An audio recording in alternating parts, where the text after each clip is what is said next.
Hello दोस्तों, आप लोगों का स्वागत करता हूँ हमारे यूट्यूब चैनल स्टडी एड्स में। आज का क्लास बहुत ज़्यादा ही महत्वपूर्ण होने वाला है।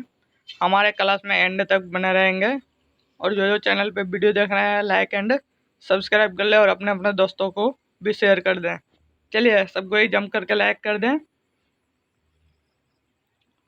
तो चलिए शुरू करते हैं। पहला नंबर क्वेश्चन, 1871 में कौन सी संधि हुई थी?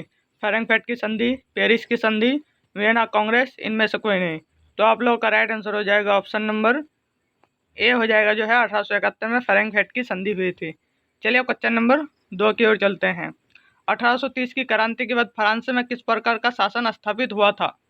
संघीय शासन व्यवस्था, संवैधानिक राजतंत्र, गणराज्य, अधिनायकवाद। तो आप लोगों का राइट आंसर हो जाएगा ऑप्शन नंबर सी हो जाएगा, गणराज्य। चलिए क्वेश्चन नंबर 3 की ओर चलते हैं। जर्मनी के एकीकरण के लिए कौन उत्तरदायी था? Count काबूर, Bismarck, Garibaldi, Mazzini.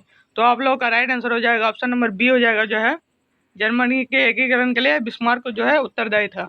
चलिए क्वेश्चन नंबर 4 की ओर चलते हैं। फेरेंगफेट की संधि किस वर्ष हुई? 1864 में, 1866 में, 1870 में, 1871 में। आप लोगों को पता होगा कि फेरेंगफेट की संधि 1871 में हुआ था। चलिए क्वेश्चन नंबर 5 की ओर चलते हैं। इटली के एकीकरण में निम्न में से किसका संबंध नहीं है? Bismarck, Mazzini, Cavour, Garibaldi.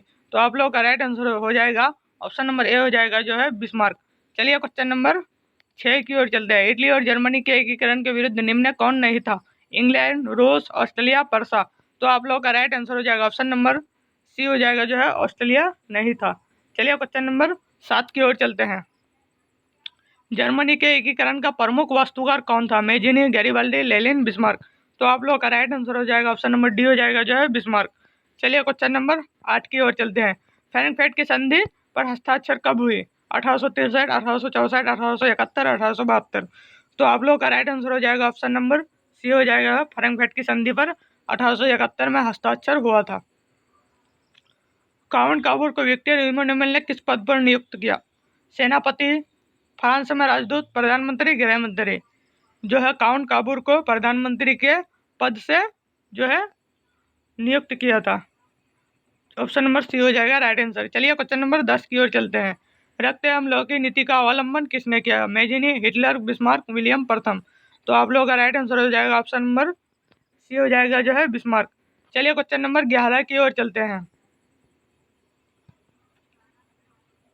पंचायती राज संस्थाओं को संवैधानिक दर्जा किस संविधान संशोधन से प्राप्त हुआ? 72वां, 73वां, 74वां, 75वां। तो आप लोगों का राइट आंसर हो जाएगा ऑप्शन नंबर बी हो जाएगा, जो है 72वां। चलिए क्वेश्चन नंबर 12 की ओर चलते हैं। भारत में किस राज्य में सर्वप्रथम पंचायती राज की शुरुआत हुई? राजस्थान, पंजाब, उत्तर प्रदेश, बिहार। तो आप लोगों का राइट आंसर हो जाएगा ऑप्शन नंबर ए हो जाएगा, जो है राजस्थान। चलिए क्वेश्चन नंबर 13 की ओर चलते हैं। निम्नलिखित में से कौन केंद्र शासित प्रदेश है? उत्तराखंड, छत्तीसगढ़, चंडीगढ़, केरल। तो आप लोगों का राइट आंसर हो जाएगा, जो है केंद्र शासित प्रदेश चंडीगढ़ है। चलिए क्वेश्चन नंबर 14 की ओर चलते हैं। संघ सरकार का उदाहरण है अमेरिका, भारत, कनाडा, इनमें से सभी। तो आप लोगों का राइट आंसर हो जाएगा संघ सरकार का उदाहरण जो है अमेरिका है। चलिए क्वेश्चन नंबर 15 की ओर चलते हैं। संघ राज्य की विशेषता नहीं है। लिखित संविधान, शक्तियों का विभाजन, एक हरी शासन व्यवस्था, सर्वोच्च न्यायालय। तो आप लोगों का राइट आंसर हो जाएगा ऑप्शन नंबर सी हो जाएगा, जो है आप लोगों का राइट आंसर हो जाएगा एक ही शासन व्यवस्था। चलिए क्वेश्चन नंबर 16 की ओर चलते हैं। दल बदल कानून निम्नलिखित में से किस पर लागू हुआ? सांसदों, विधायकों पर, राष्ट्रपति पर, उपराष्ट्रपति पर, इनमें से सभी। तो आप लोगों का राइट आंसर हो जाएगा ऑप्शन नंबर ए हो जाएगा, जो है सांसदों एवं विधायकों पर। आप लोगों को यह क्वेश्चन भी आ सकता है बोर्ड एग्जाम में, दल बदल कानून किसे कहते हैं? दल बदल कानून उसे कहते हैं कोई सांसद या कोई विधायक अपनी पार्टी मतलब दूसरे पार्टी को छोड़ करके अपना नया पार्टी बना ले, उसे दल बदल कहा जाता है। या किसी पार्टी में शामिल हो जाए, उसे क्या कहा जाता है? दल बदल कहा जाता है। चलिए चलते हैं 17 नंबर क्वेश्चन। पटना नगर निगम के प्रधानों को क्या कहा जाता है? महापौर, नगर प्रधान, नगर सचिव, इनमें से कोई नहीं। तो आप लोगों का राइट आंसर हो जाएगा ऑप्शन नंबर ए हो जाएगा, जो है महापौर कहा जाता है। चलिए क्वेश्चन नंबर 18 की ओर चलते हैं। भारतीय संविधान के अनुच्छेद 19 में देश के सभी नागरिकों को कौन सा मूल अधिकार दिया? स्वतंत्रता का अधिकार, समता का अधिकार, संवैधानिक उपचारों का अधिकार, इनमें से कोई नहीं। तो आप लोगों का राइट आंसर हो जाएगा ऑप्शन नंबर ए हो जाएगा जो है स्वतंत्रता का अधिकार। चलिए क्वेश्चन नंबर 19 की ओर चलते हैं। लिच्छवी गणतंत्र भारत के किस राज्य में अवस्थित है? बिहार, राजस्थान, महाराष्ट्र, त्रिपुरा। तो आप लोगों का राइट आंसर हो जाएगा जो है लिच्छवी गणतंत्र हमारा बिहार में अवस्थित है। चलिए क्वेश्चन नंबर 20 की ओर चलते हैं। भारत में सेवा क्षेत्रों को सामान्यतः कितने भागों में बांटा जा सकता है? 2, 4, 6, 8। तो आप लोगों का राइट आंसर हो जाएगा ऑप्शन नंबर ए हो जाएगा जो है 2। चलिए क्वेश्चन नंबर 21 की ओर चलते हैं। प्राथमिक क्षेत्र में कौन सी आर्थिक क्रियाएं शामिल है? कृषि, खनन, पशुपालन, इनमें से सभी जो प्राथमिक क्रियाकलाप में शामिल है। तो आप लोगों का राइट आंसर हो जाएगा ऑप्शन नंबर डी हो जाएगा इनमें से सभी। चलिए क्वेश्चन नंबर 22 की ओर चलते हैं। 2011 की जनगणना के अनुसार भारत की आबादी थी कितना प्रतिशत, मतलब भारत की आबादी थी 90 करोड़, 121 करोड़, 140 करोड़, 150 करोड़। तो आप लोगों का राइट आंसर हो जाएगा ऑप्शन नंबर बी हो जाएगा जो है 121 करोड़। चलिए क्वेश्चन नंबर 23 की ओर चलते हैं। समाजवादी अर्थव्यवस्था का गुण है निजी लाभ, मूल्य तंत्र, सामाजिक कल्याण, साधनों का निजी स्वामित्व। तो आप लोगों का राइट आंसर हो जाएगा ऑप्शन नंबर सी हो जाएगा जो है सामाजिक कल्याण। चलिए क्वेश्चन नंबर 24 की ओर चलते हैं। ब्रांडलैंड आयोग संबंधित है समावेश विकास से, आधारभूत संरचना से, सतत विकास से, आर्थिक विकास से। तो आप लोगों का राइट आंसर हो जाएगा ऑप्शन नंबर सी हो जाएगा जो है सतत विकास से। चलिए क्वेश्चन नंबर 25 की ओर चलते हैं।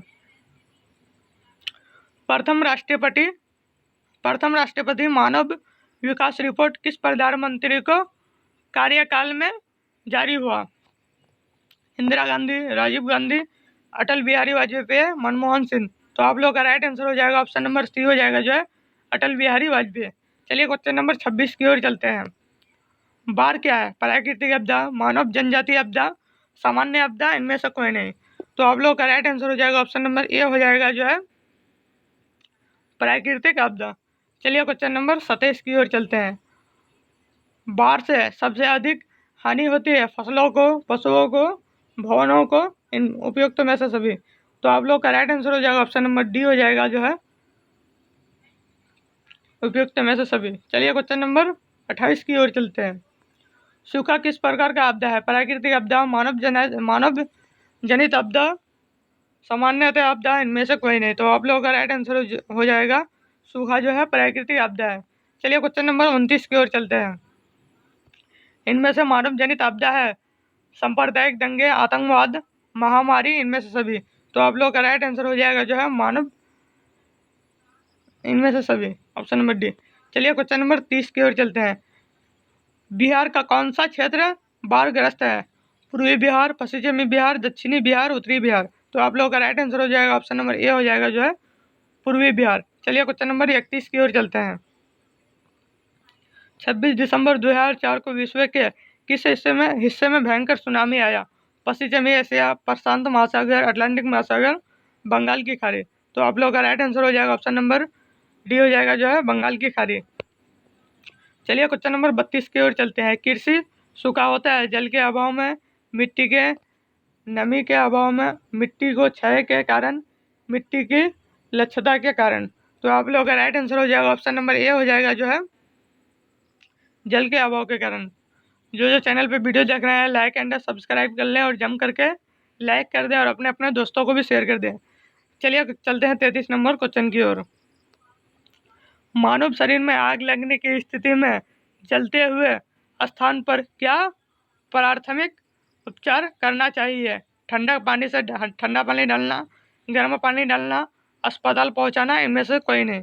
तो आप लोगों का राइट आंसर हो जाएगा ऑप्शन नंबर ए हो जाएगा जो है ठंडा पानी डालना। चलिए क्वेश्चन नंबर 34 की ओर चलते हैं।